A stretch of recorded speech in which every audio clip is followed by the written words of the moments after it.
Well, David, I've spent some time looking back at some of the video we had, press conferences from the very beginning.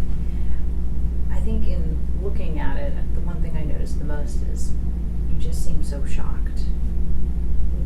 What were the feelings standing there initially when all of this began? You mean like starting when they were allegedly carjacked or after she confessed, or? Right. When they were initially kind of carjacked. Disbelief and that, like, surreal, this can't be happening. And then it was, well, we gotta find them. Whatever it takes, we gotta get busy, we gotta find them. What do you remember about Susan during those 9 days where you were looking?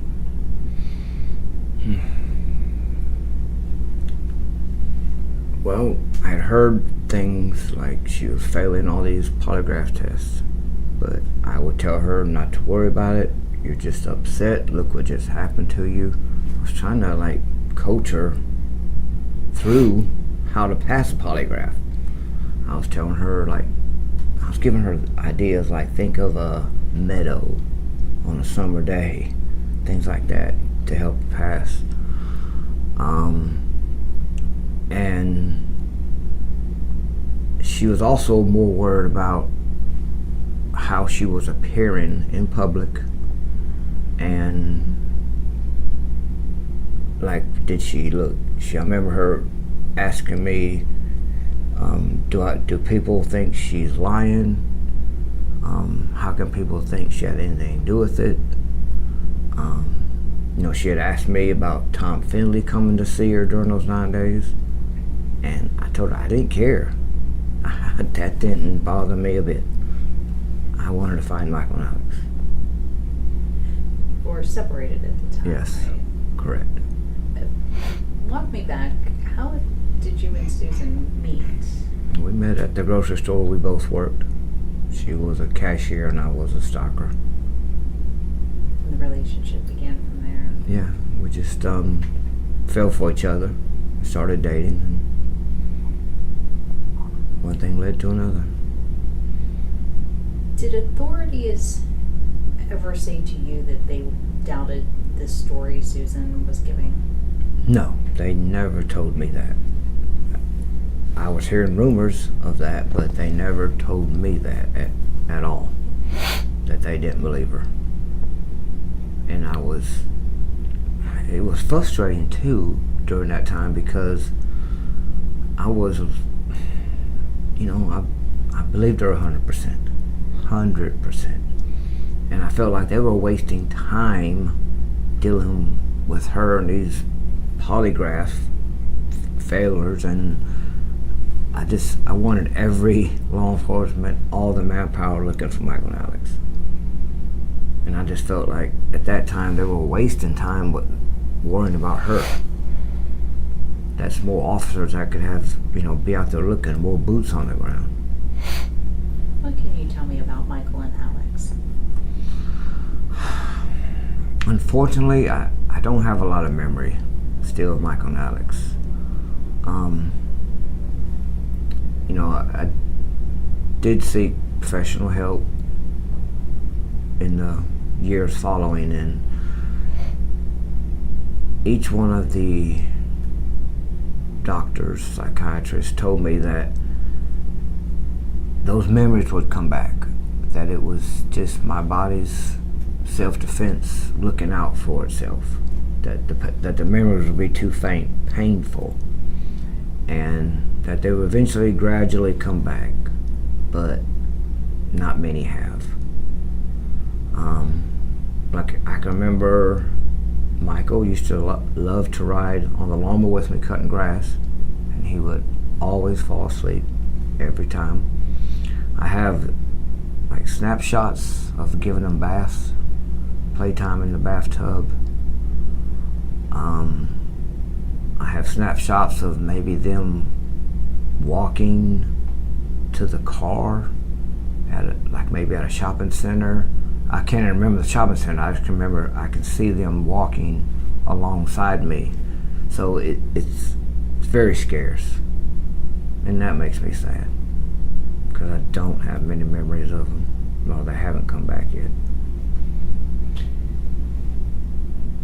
To lose them like you did, how did you feel in the days following Susan's confession?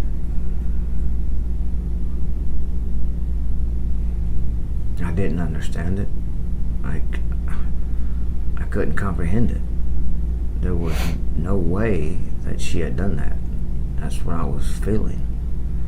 I was hearing it, but I couldn't get my brain to process that thought.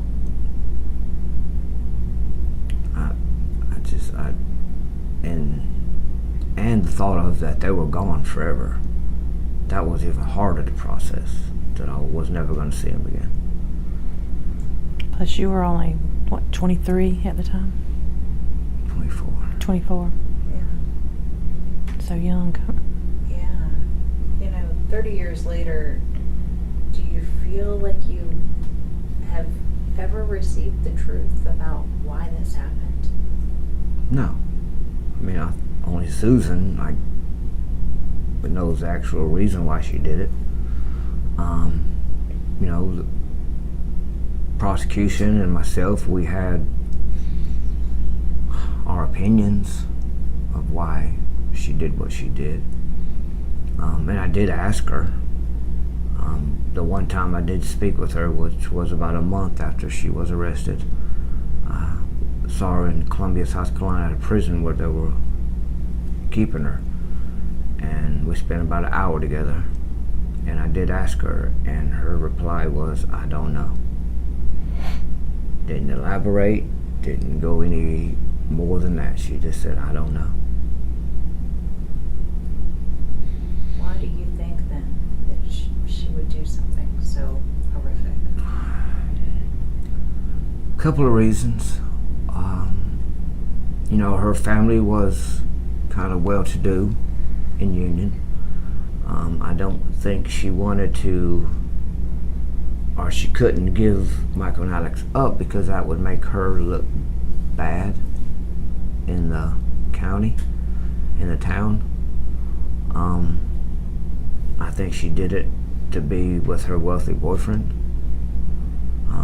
He could, I guess, give her the lifestyle that she wanted. So there's a couple reasons why I think she did it. Can you forgive Susan for doing something like this? I have. It didn't come easy, but I was raised to forgive. So that was one of the reasons why I forgave her. And the second reason, I guess, would be because only carrying that anger and hatred around for her was gonna consume me. It was gonna hold me back from moving forward with my life. So that was another reason why I forgave her. You mentioned speaking to her at that prison in Columbia. Was that the last time you talked to her, or has she ever reached out?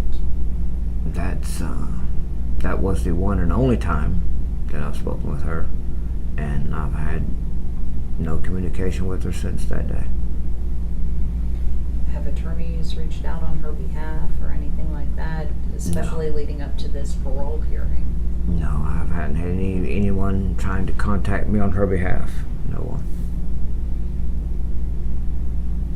Do you remember what the last thing you said to her was? No, I don't. I don't recall. Anything else you want to share about that conversation with her? Well, I mean, we talked about Michael and Alex. We both cried.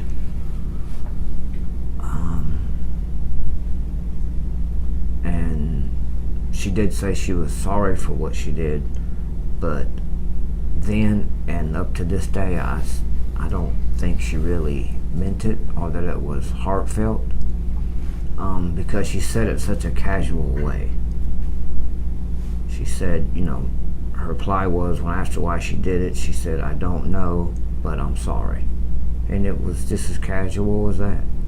So it didn't really, I didn't really feel like she meant it, that she was truly sorry. Do you plan to attend her upcoming parole hearing?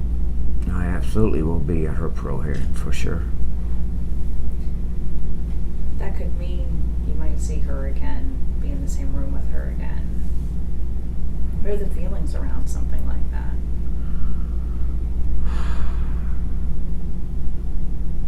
It scares me because I don't want to see her. It makes me nervous and just dreading the whole possibility of seeing her again. I'm dreading all of it. Is there something that you would want to say to her now?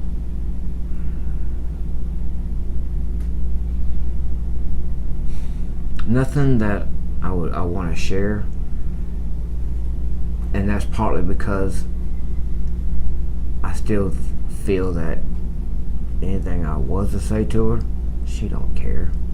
It wouldn't matter to her. It's always been about Susan with her. It's always been about herself. I don't really think she would care what I had to say.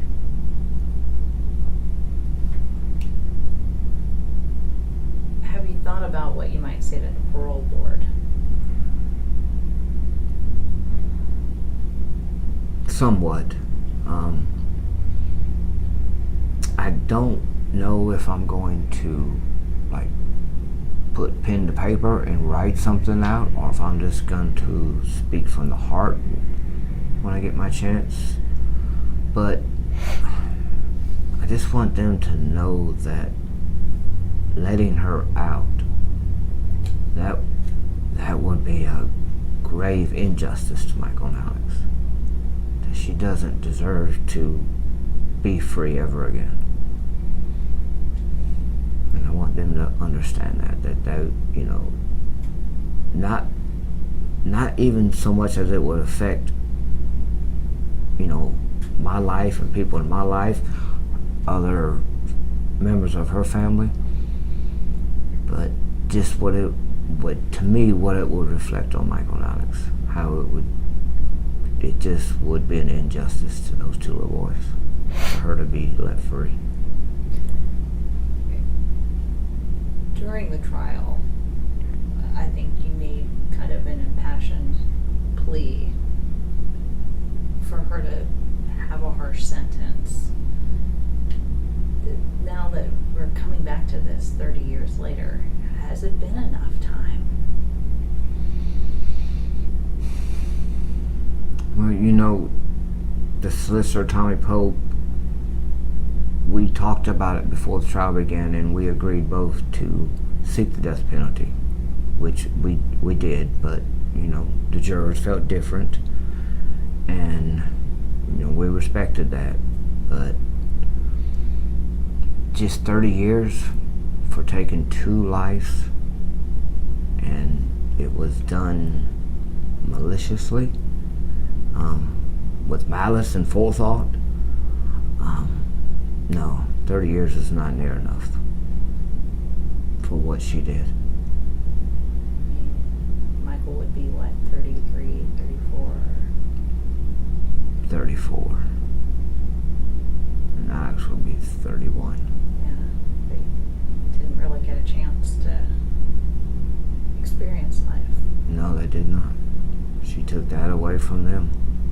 Susan doesn't, I don't know if she even comprehends or again cares of the damage that she has done. And the number of lives impacted. Right. It's not just her life, your life. So many people's lives. Aunts, uncles, grandparents. I don't think she has a clue of how much damage she done. Someone told us that she maybe had a picture of Michael and Alex in her prison cell. That was something that maybe you didn't want to happen. That's the first I've heard about that. Oh, okay. So can't speak to that. Okay, that's what, I wasn't Yeah. sure whether that was correct or not. Yeah, I've never heard that before, so. Of course, you have family and friends that you're leaning on. How much are you leaning on them during this time as this parole hearing comes up? A lot. And probably more than I even let them know. Because I don't want to bother them. They've got their own maybe anxiety or fears of the parole hearing themselves, so I don't want to burden them, but I lean on them more, I guess, emotionally and mentally than they probably know. And of course, I know Tiffany has been a rock for you. Yes, she has. How are you helping him through this process? I just try to be there and just listen and just be there for him for whatever he needs. Some days it may be just to let him be a sounding board, and other days it might be for me to tell him what I think, and give him my advice back. But most of the time it's just being a sounding board, because over the years he's had his own thoughts about everything, and there was no changing the way he was thinking about those, that certain issue. So, just supporting him in whatever, he wants done to do. Do you lean on her then? I do lean on her. Very much. Probably don't tell her enough how much I appreciate her, but I do lean on her a lot. You talked about moving forward with your life. You all were married in 2003. Yes. Mm-hmm. And you have a family of your own. We do.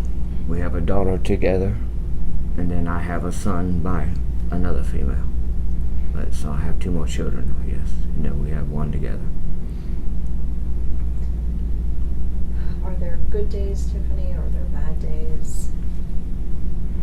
There's both, but the not so many bad days anymore like there used to be.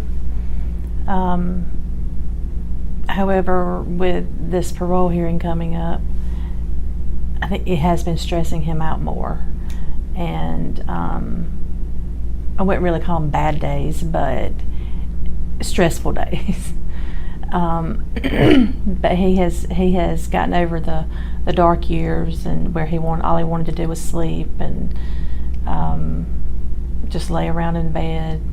He's gotten past that, but now he just just get past this milestone. And This is tough.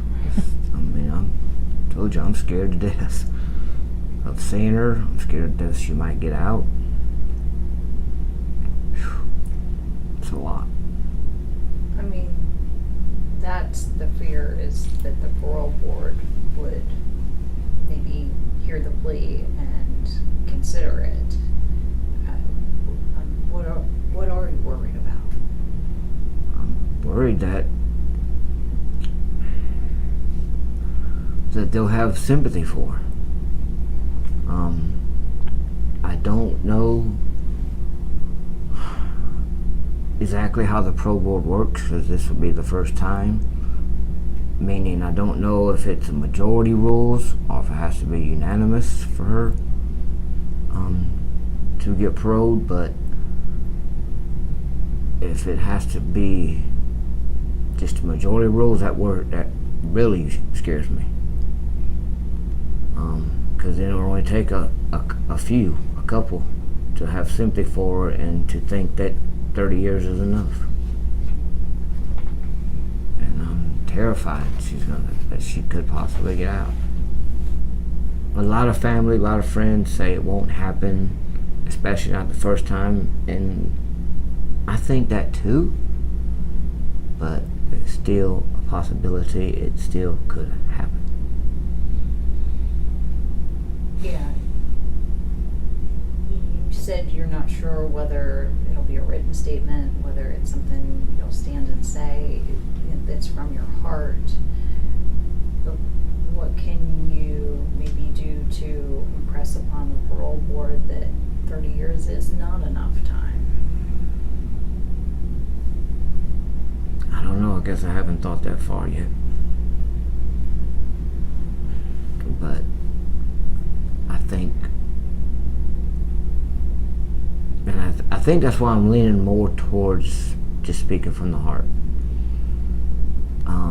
than having something written down and having to look down and read it and then make eye contact going back and forth. I want to look at them. I want to look them in their eyes the whole time I'm speaking to them, and hopefully that will make an impact. I think as we spoke with the Union County Sheriff, who could potentially be asked his opinion, talking to Tommy Pope, the prosecutor who handled the case, and some others, everybody says their recommendation is that she not receive parole, based a little bit on some of her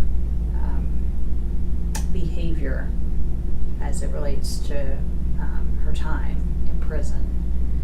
Have you followed any of that at all? And what are your thoughts? I haven't tried to keep up with Susan while she's been in prison, but when something would happen and it would make, breaking news, I know about things she's done in prison, with affairs with the guards and drug use, but have I tried to keep up with of what she's doing in prison? No. I've tried to forget her, and I think I was doing a pretty good job up until this year. Is this year harder because of the parole hearing and because it's another one of those milestone anniversaries? 30 years, it seems like a long time, but I think it's more the parole hearing that's causing me concern and worry, and then knowing that I'm going to go back every so often and go through it again. That's right. Depending upon what the parole board decides, this could be an every year type of thing. Right. This could be an every 5-year type of thing. Exactly. To have to keep making an argument, how tough is that going to be? I don't know. I haven't got that far yet, but if it's anything like the first one, it's going to be some long years ahead. Because every time she comes up, I'm going to be scared to death. This is going to be the one that she might get out. Yeah, just for your family, Tiffany. What are your thoughts? It has been very weighing heavily on me as well. Of course, we knew each other at the time that everything happened. So I've been with him since the beginning. I've seen everything, every heartbreak he's went through. I've seen all the tears, all the pain, Depression. I've seen it all. And to know that she's what has caused all of that. It's just, there's no way to describe how I feel. It's just very frustrating to think that she could possibly get out. Makes me, angry when I think about her getting out. Because like he said, she's 30 years for 2 lives is nowhere near long enough. And of course, when she was given her life sentence, the jury wasn't allowed to be told that life meant she could get parole after 30 years. 30 years to life, right. They just thought, she's going in for life, which is what I thought at the beginning too. So, A lot of people have thought that. I've had people approach me in the last few months, saying, I saw something about your ex-wife coming up pro. I thought she went to prison for the rest of her life. I said, well, she got life, but it wasn't true life. So, yeah. Right, and like you mentioned, the jury couldn't be told that. right. That must have been a frustrating part of the whole process. It bothered me some, but I think it bothered Tommy Pope the most. And I think the world of that man. I think the world of Tommy Pope. Have you created a tight bond having been through this together? Yes, we have. We're good friends. He, in that conversation I was talking about before the trial, he was under a lot of pressure from like the city council and other officials of the county not to seek the death penalty because they were worried about how much it was going to cost the county to seek it. That's what they were worried about. And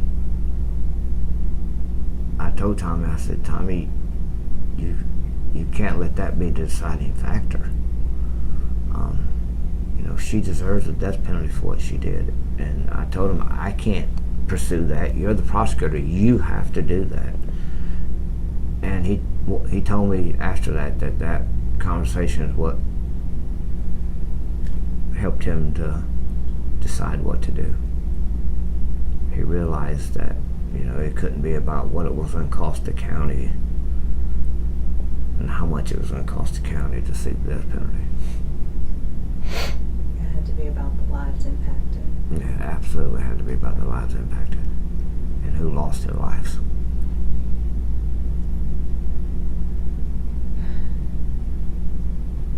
Knowing that starting this year, then it could be an every year thing. It could be, and I wasn't 100% certain.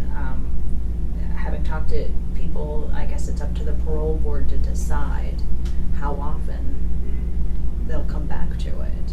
No, I've heard that it's based on what the person did too. Okay. That has something to do with it, or has some play in how often they'll come up for parole. Okay. So, well, I guess we'll find out soon. It's something that never ends for your family, though. No, it doesn't. And going back to what I said, she has no idea what the damage she has caused. And it just keeps going. Going back to something he was saying, for the last 30 years, we've not mentioned her name. Her name has just been, and we don't think about her. She's in jail. She's she's being taken care of. Michael and Alice is who, we want people to remember. Remember Michael and Alice. Don't remember their mother. But yet this year, like he was saying, has brought back her more to, our forefront. So we've had to think more about her and say her name more. So yeah, it has made it hard. How can people remember Michael and Alex? Just that they weren't just pictures that they saw on TV. These were two little living, fun-loving little boys that had their own personalities, that had their own character traits. And I want people to, when they think of Michael and Alex, to smile, not think about so much what happened to them. I know they're intertwined, but I would like for people, when they think about them, to put a little smile on their face.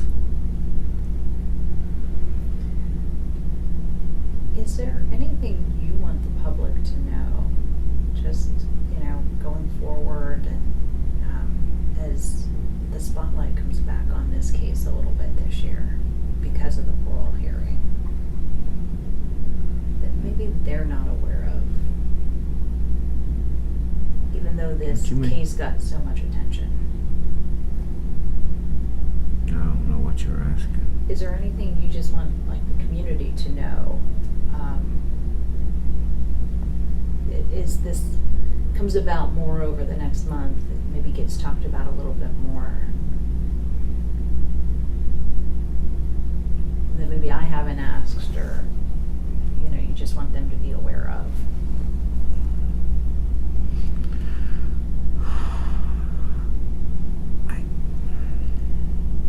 I don't know how to exactly answer that, because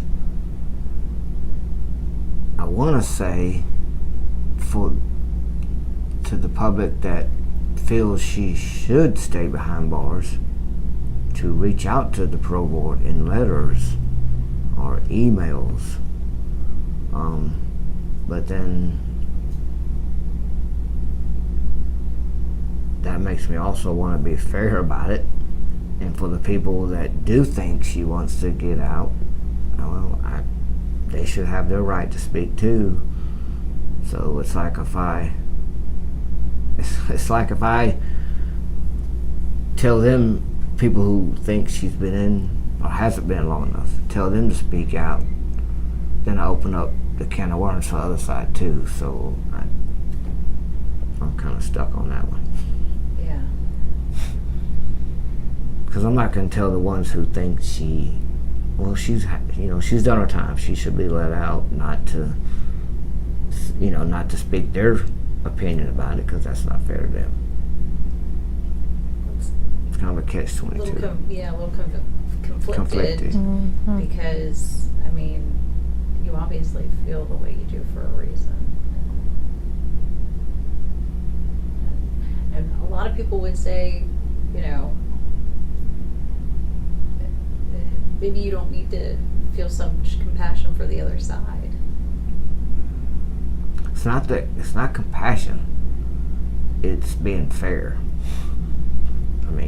They have the right to, voice their opinions, the same as the other side. So it's just being fair.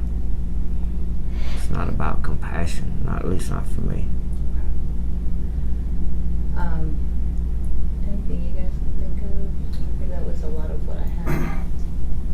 This might be weird. I'm going to ask a couple questions. If you don't mind just responding to Jen. Do you remember, you guys were pretty young. Do you remember when you found out you were going to have your first child, how you felt? Take that one.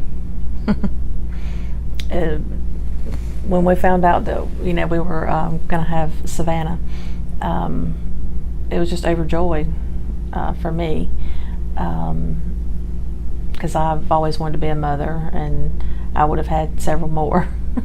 But and then he was excited when once he found out, and then the day that she was born, I think he formed a bond with her that was unlike any other. And he held her in his arms, and he told her, he promised her that she would never ever hurt, and she would always be loved, and he made a bond to her. And of course, I have a bond with her like no other, and that's why I had always, even before then, couldn't understand how a mother could take away their child. Didn't truly understand it until I became a mother myself. And once I had her in my arms, there was absolutely no way that I could ever harm this sweet baby. And now she may be 23, but she's still my baby.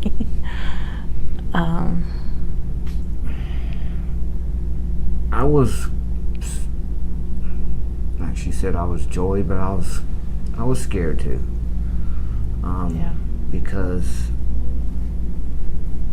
I knew I wasn't strong enough to bear another child, Yeah. even if it was natural cause.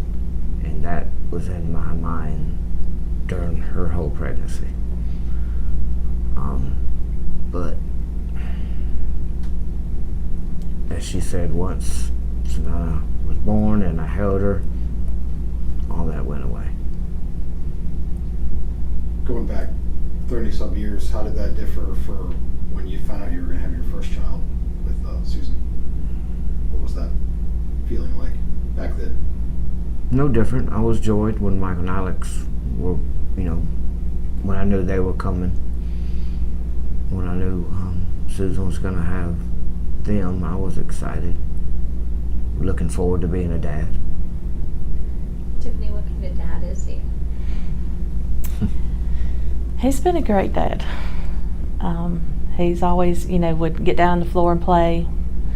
And then when she got a little bit older and wanted to paint his fingernails and toenails, he would let her do that and put pigtails in his hair. What little bit, if she could make one. But he always played with her and, let her be creative and do what she wanted to do. And then, he's been a good advice giver to her. She comes to him for advice a lot of times about things. And I tried not to be overprotective with her. Yeah. Because I knew that would possibly would happen pretty easily if I didn't make myself consciously aware that it could happen. So I had to make sure I wasn't overbearing because of what happened with Michael and Alex. We also felt that God knew to send him a girl after having two boys, and just to, I guess to make it a little different. Because not that she took the place of Michael and Alex, by no means. But I think she has helped to heal some of the wounds and give him back that feeling of being a dad.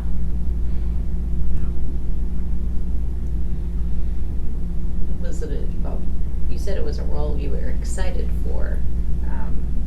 I imagine, I don't have kids of my own, but, anytime you become a parent, there's always probably, There's always fear. Yeah. Even now, like I said, with her being older, I still worry about her every night before I go to bed. It's still, is she okay? Did she make it home okay tonight? Because she's moved out and got her apartment of her own now. So, just you always worry about them no matter what. So I think the fear, or I guess that would be the one difference between the two sets of children. With Michael and Alex, I didn't worry that I was going to lose them. That fear wasn't there. But then after I lost them and was going to have more children, that fear did come up, and I did have to make peace with it. So that is one difference between the two sets of children, was worrying that I would have to bury another one. Do you remember where you were at, or kind of the day that you found out that Susan was responsible for their deaths? Yeah, I was at her parents' home. How did you process that information? I mean, I can't imagine. I heard about it, her confession on TV. Sheriff Howard Wells didn't even let me know first. Not even phone call or anything. I started hearing all these reports on TV that she had been arrested, she had confessed.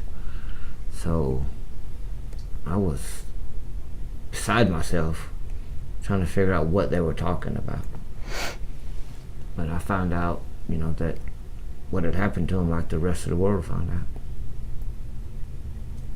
Kind of speaking of that, I mean, obviously that's a very traumatic experience, but then you when you get to the trial and everything like that, it was such a media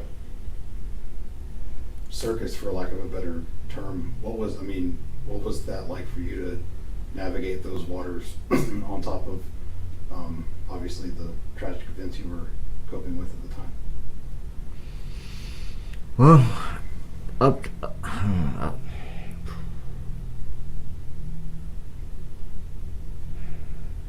around that time, the trial and all that, for me, it was just one day at a time. The media frenzy was out of control. I had them hiding in trees, they were hiding in shrubberies, they were chasing me in their vehicles. And that was very frustrating. But I had to, like, in my mind, I had to break it down and slow all that down, and I knew that they were just doing their job. Some were beyond intrusive, but most of them were respectful. They were just, doing their job. But so I had to slow it down and put it in its own place so I could focus on the trial, and because that was my main goal when the media was really bad. So I had to just process it and shuffle things around in my mind and deal with the priority or things that had the most priority at that time. And some of that was just, guys, some of that was just staying alive. It was dark.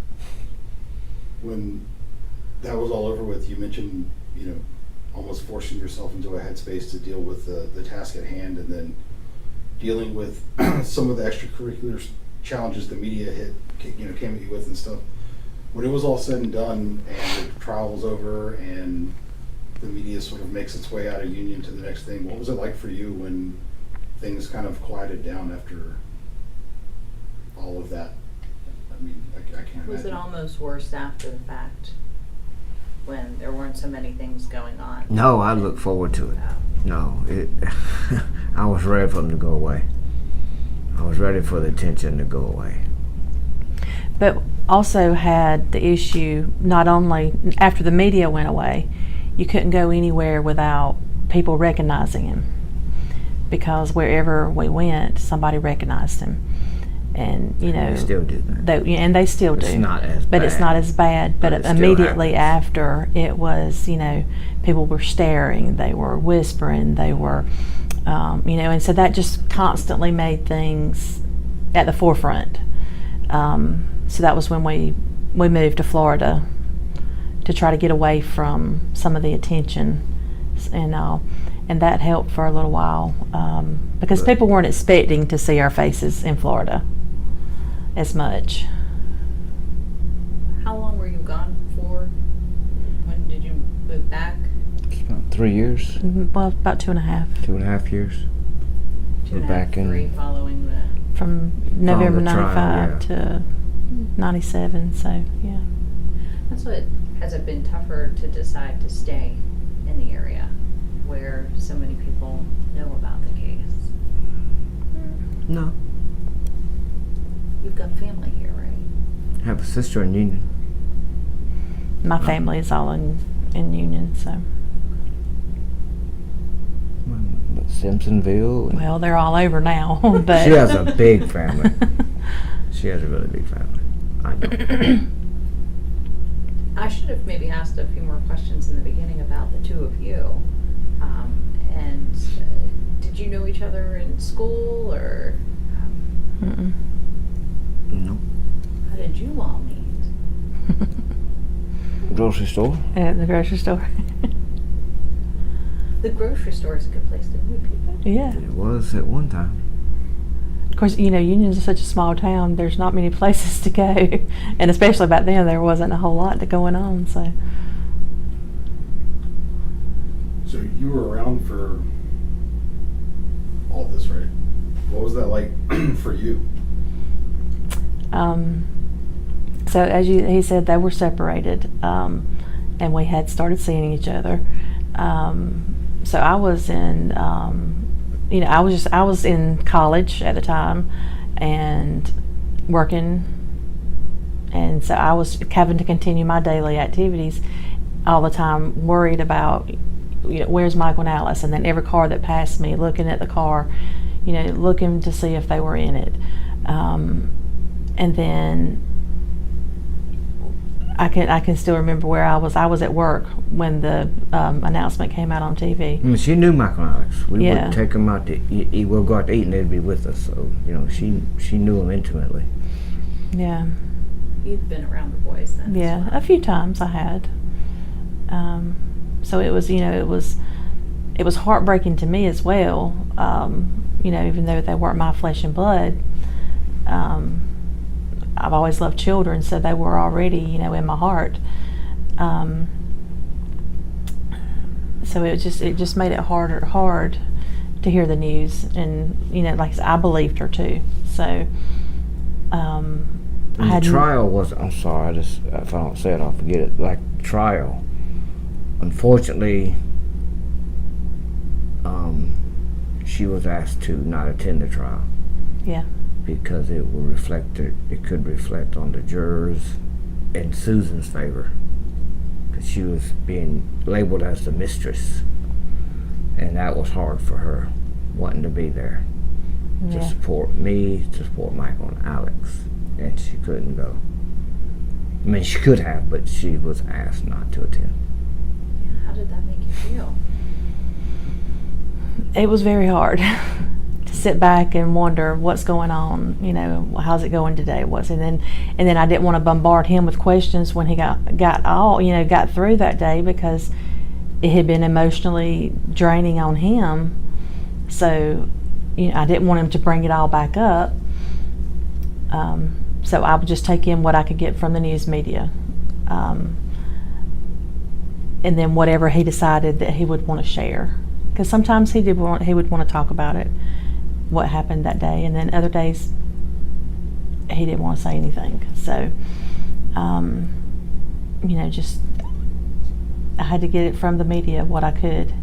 As much as I hated the media at the time, because they were, like you said, I can remember one that they were sitting across the road and had a blanket over their head hanging out of their car, waiting on us to come out of his apartment. And they chased us on the motorcycle. And it was scary, things that they would do for us. So it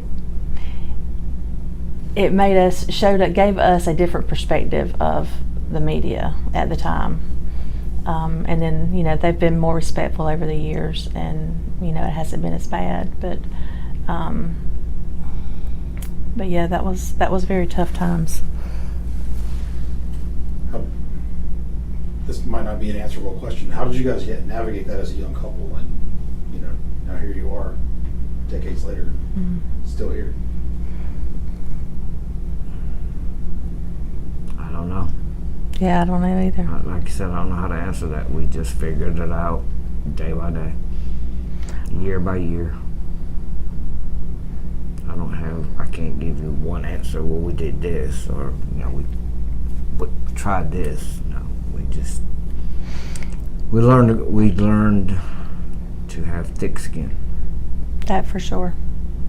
Now, one thing that did, it made him not want to be around crowds of people as much, because everybody would always, and he felt like he was being bombarded or Stared at.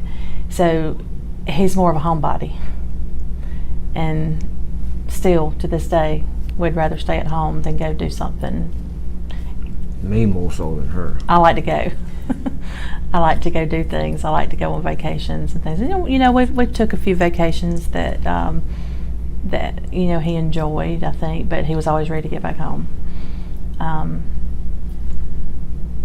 you ever truly escape it? I mean, I think as we were talking to people looking back at this case, that was the one thing people said, even on vacation, if somebody said, okay, where are you from? And they said Union, South Carolina, then they would ask the question, do you know Susan Smith? Right. Right.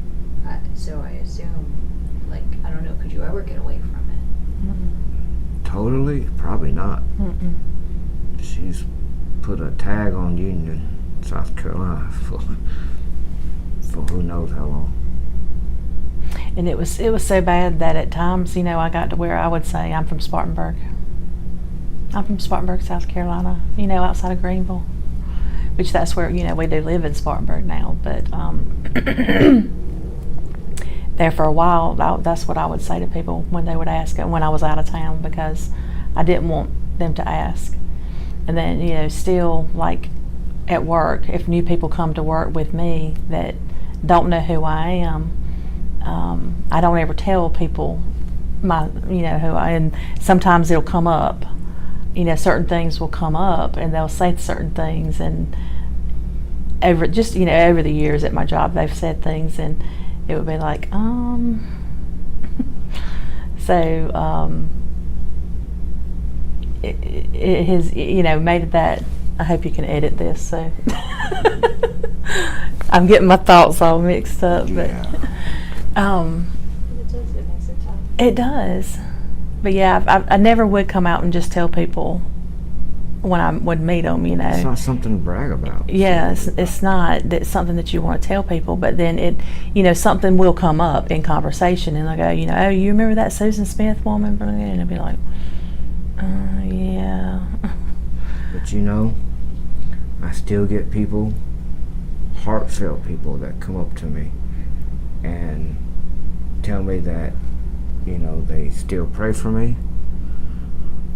They still think about Michael and Alex. I had a older lady about 3 years ago tell me that she still had a picture of Michael and Alex on her refrigerator alongside her children and grandchildren. And it just made my heart smile. It made my eyes tear up. This woman's not even related, but she still had a picture out of the newspaper. She told me it was a black and white picture, but it was still on her refrigerator. At that time, been 27 years later, and that amazes me. Gotta make you feel good. It absolutely makes you feel good. It definitely does. Yeah. But I like hang on to those pieces versus some of the other I do. that you have to deal with. I do. I do hang on to them.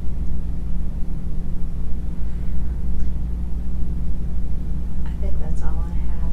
Is there anything you want me to include that I didn't ask, or? Well, this was a pretty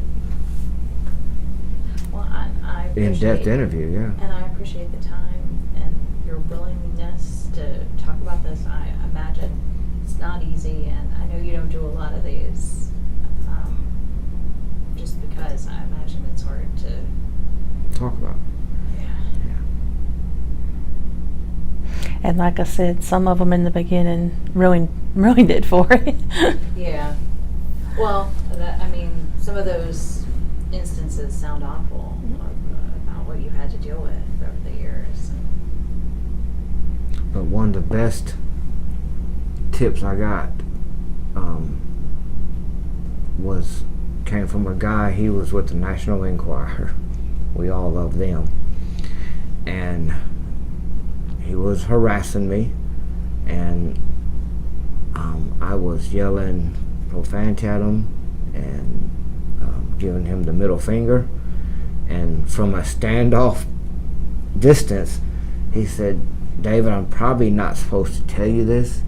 He said, "But when you do things," and he said he was sorry that he was harassing me, but he said, "When you do things like that, you give us more stuff to write about." And that made sense, and that was the last time I did that to anybody in the media. because Yeah. I realized what he was saying. He helped me. He did. He said, when you do that, David, he said, he said, I hate doing this to you. Like, I hate doing this to you and treating you like this, but it's my job.